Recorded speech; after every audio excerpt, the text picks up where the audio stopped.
Magandang araw, ako po si Sheila Mitamis, ang inyong guro sa Araling Panlipunan. Maaari bang magsitayo ang lahat para sa ating panalangin? Okay, Miss Bonafé, pangunahan mo ang ating panalangin. Amen. So, magandang umaga mga bata. Okay. Ngayon, bago kayo umupo, ay pakipulot ng mga kalat na nasa ilalim ng inyong upuan. Okay. Magaling walang lumiban sa klase ngayon, complete attendance. So, sana araw-araw ganyan.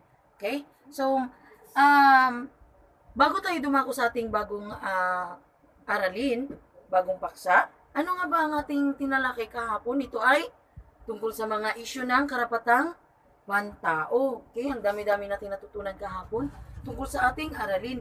So, ngayon, bago tayo dumako sa ating bagong aralin, babasahin muna natin ang ating layunin. So, pagkatapos ng 50 minuto, ang mga mag-aaral ay inaasahang una, nasusuri ang kahulugan ng iba't ibang uri ng gender at sex sa pamamagitan ng artista hula.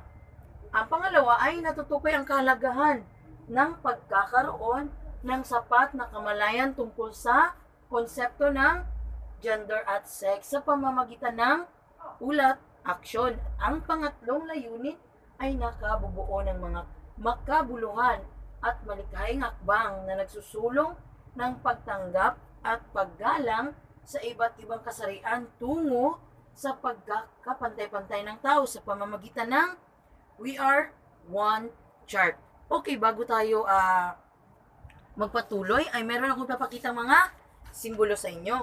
So, ang mga simbolong ito ay uhulaan ninyo at ang tinatawag na gagawin natin ngayon ay isang simbolo hulaan mo. Okay? So, ano ang ibig sabihin ng simbolong ito? Okay, magaling. Ano ang iyong naging batayan sa pagtukoy ng simbolong ito? Dahil sa guhit na ito. Tsaka, sa iyong palagay, bakit ito ang ginamit na simbolo? Para matukoy kung anong uri ng gender meron ang simbolong ito. So, ang simbolong ito ay tumutukoy sa babae. Magaling.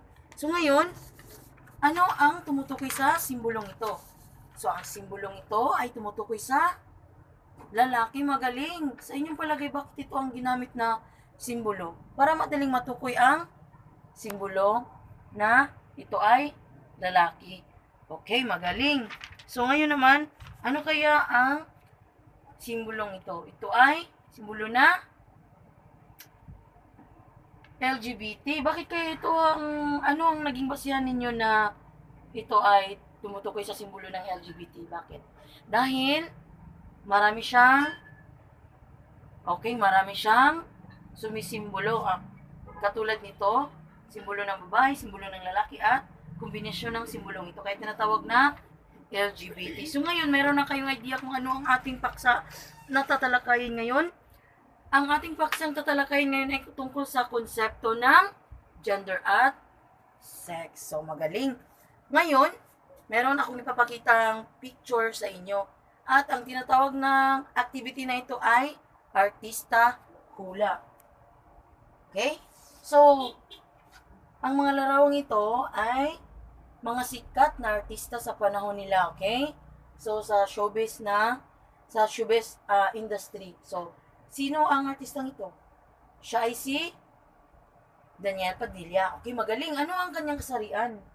Bakit nyo nasasabi na siya ay lalaki? Bakit? Ano bang nakikita nyo sa kanyang itsura? Siya ay isang matipuno, makisig na lalaki. Magaling. Ang kanyang ginampanang ano ba yung kanyang ginagampanang role bilang isang artista? Isa siyang leading man. Okay, magaling. So, nakakapekto ba ang kanyang kasarian sa kanyang ginampanang trabaho ngayon? Okay, magaling. So, ang susunod nating picture, ayan. So, siya ay isa siyang sikat na singer. Siya si Aiza Sigera. Sa tingin niyo, ano kaya ang kanyang kasarian? Siya ay isang lesbian, magaling. So, anong nakikita niyo sa kanyang larawan? Bakit niyo na nasasabi na siya ay isang lesbian? Maliban sa sikat siya na artista. Okay, so siya ay merong kaparis na babae. Tapos, maikli ang kanyang buhok. At saka, makikita sa kanyang mga pananamit. Ang pananamit niya ay panlalaki. Okay, kaya tinatawag siyang lesbian. So, magaling. Ang next na larawan ay si kilalang kilala, Catherine Bernardo. Siya ay isang babae. Magaling. Siya ay sikat na artista na kapares ni Daniel Padilla. Okay. So, paano niya sasabi na siya ay babae? Kasi, ang kanyang pananamit ay isang babae at mahaba ang buhok at mahilig sa lalaki. Okay? At may makeup. Okay. Okay. Galing. So, ang next natin na larawan ay siya ay sikat na entertainer. Siya si Vice Ganda. Magaling. Siya ay isang gay. So, paano niyo nasasabi na siya ay gay? Dahil sa kanyang tindig, sa pananamit, sa kanyang boses, ano pa? Magaling. Dahil siya ay isang gay na may kapares na alam natin na lalaki. Mahilig siya sa lalaki at nagdadamit siya ng babae. Okay, nakaka-apekto ba ang kanyang kasarian o sexualidad sa kanyang ginampan ng trabaho? Okay, magaling. Okay, class, dahil ngayon, tapos na ako sa ating unang activity na pinakita sa inyo. Gagamitin na naman natin ang inyong pagiging malikhain sa arts sa pamamagitan ng gawain ito. Ito ay tinatawag na ulat action. So, papangkatin ko kayo sa 4 na grupo. Bibigyan ko kayo ng artikulo, balita at babasahin ito ninyo at meron itong mga napapanahong balita tungkol sa kasarian ng tao. So, bawat grupo ay pipilin ang isang leader na siyang mag-uulat sa harapan. Pagkatapos ay sasagutan ng bawat tanong sa pamamagitan ng news reporting.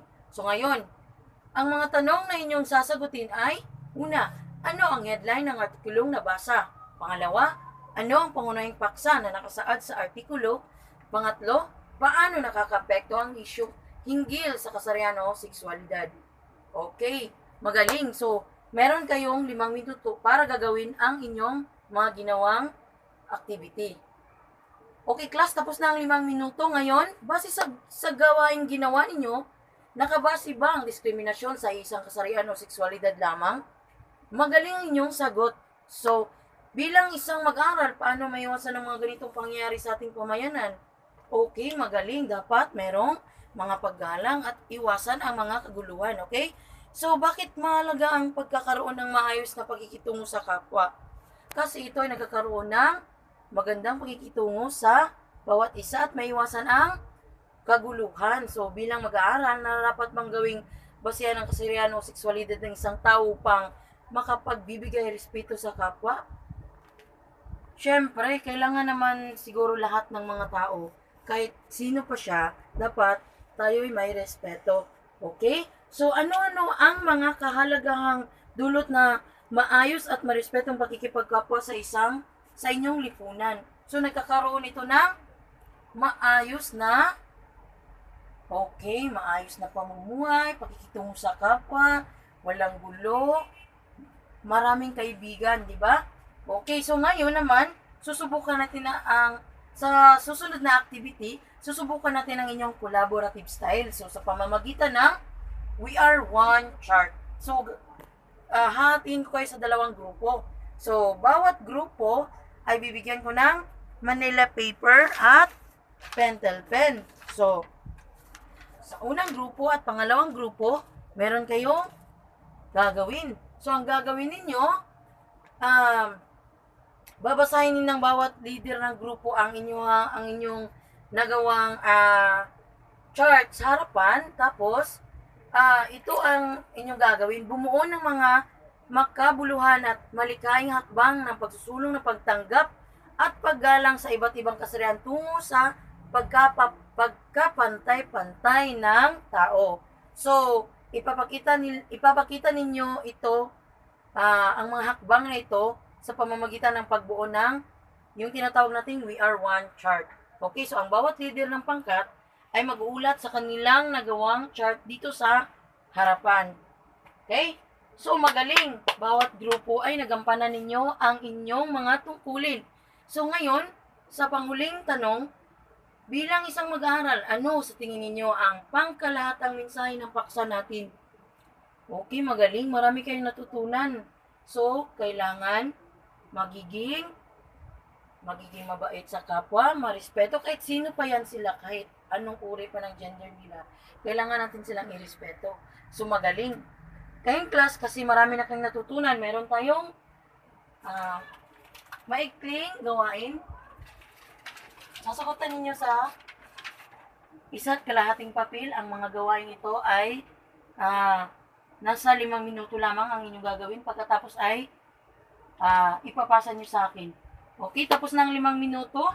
Para sa inyong takdang aralin,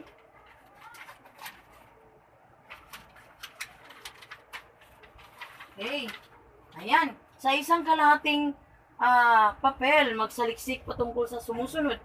Ano-ano ang proyektong inyong nakikita sa inyong pamayanan na konektado sa issue ng kasarian at sexualidad. Bilang mag-aaral, paano ito nakakaapekto sa inyong pang-araw-araw na pamumuhay at sa inyong palagay, epektibo ba ang mga nagawang proyekto? Kung hindi, magbigay ng karagdagang dahilan. Okay, papasan nyo ito bukas. Maraming salamat, class, at goodbye.